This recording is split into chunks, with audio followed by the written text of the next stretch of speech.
Peggy 18.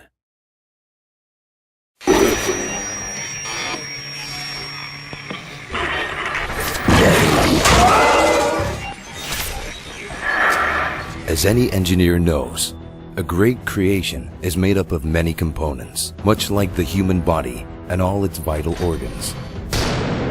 The Dead Space series relies on many elements to make Isaac Clarke's journey a compelling one. And if the story is the brains, and the gameplay its limbs, then the art direction must be at its heart.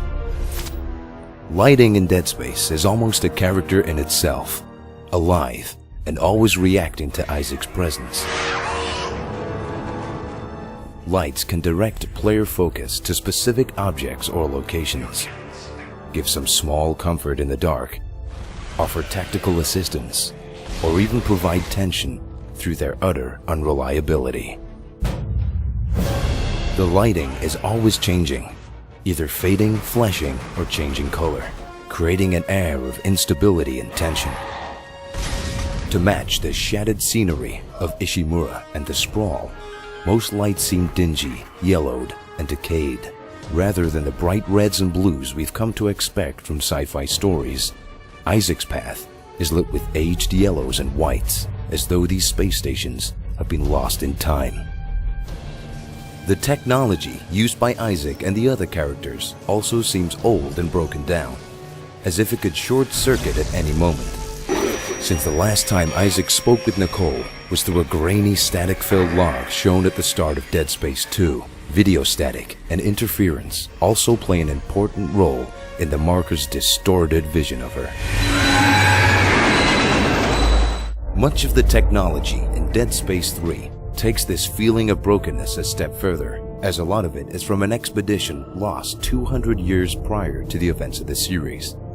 The buildings are falling apart, the doors screech when they open, and everywhere there is decay.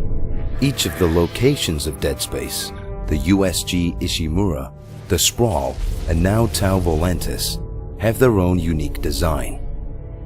Gothic-style architecture is prominent. Buildings feature protruding ribs, long wandering corridors, and vast underbellies, mimicking human body structure in their appearance. But the true terror of Dead Space lies with the necromorphs. These hideous, twisted visions of humanity exist only to kill, and yet the tiniest glimmer of the people they once were still exists in their clothes and corrupted faces.